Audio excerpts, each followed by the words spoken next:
You know, it's strange how when you're feeling down or have something on your mind, you're more comfortable with telling it to the world than telling it to the ones that you know on a personal level. This story follows me, Anwar.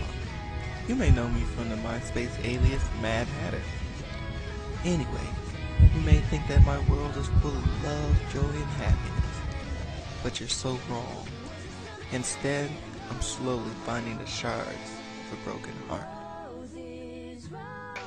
Hey, what's going on YouTube? It's Mad Hatter for a Shards of a Broken Heart, and I know I haven't done a video for a little bit.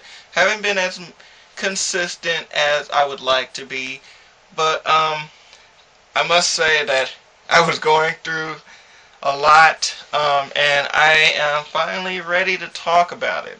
So, here I am. As you can see from the title, you kind of already know what this is going to be about.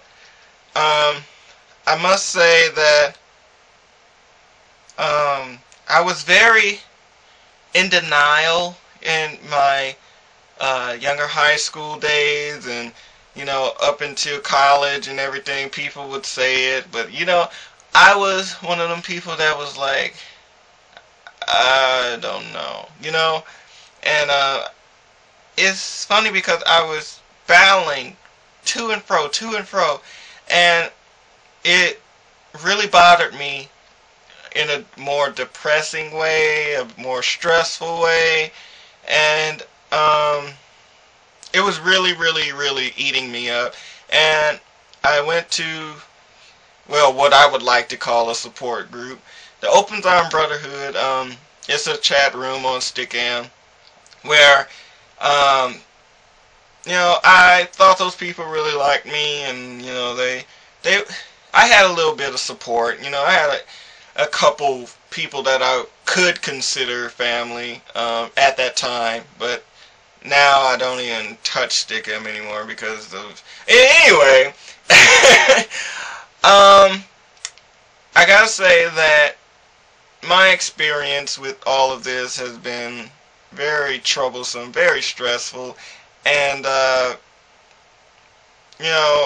just couldn't take it anymore. So what I did is I ended up telling my grandmother, and she was okay with it. Then I told my mother. That's when things went downhill.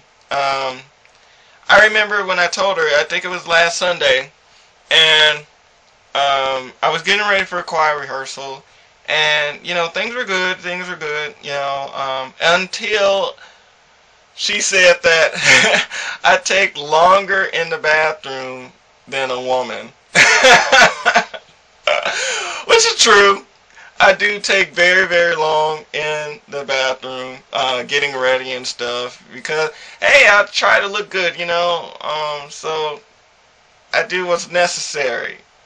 But one thing about me is I like to look good. I really do. And I feel as though I should. Hey, do it 100. But we had a little argument about that. It was just very awkward.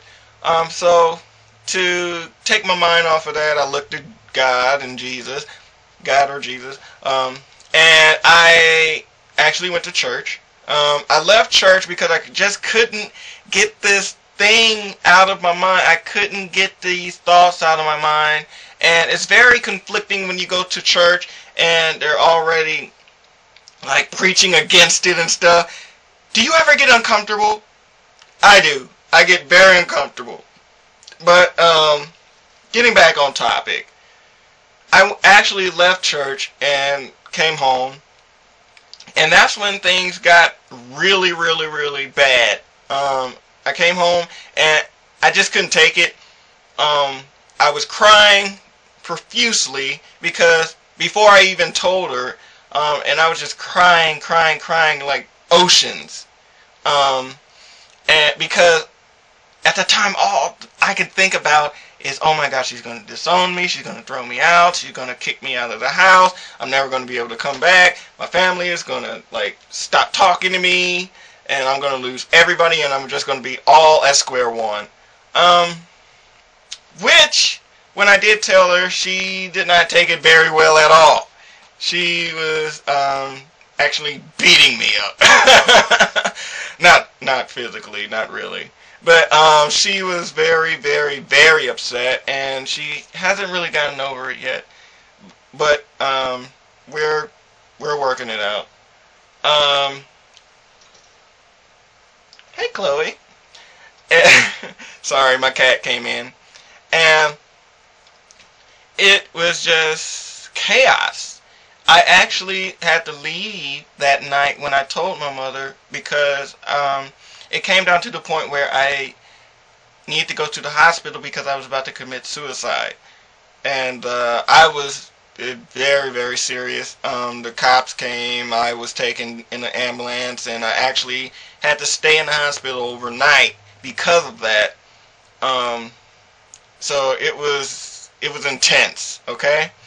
So when they finally released me out of the hospital, I came back home and we talked, and I think we have a pretty good understanding, but she's still keeping her distance, which is okay. I understand.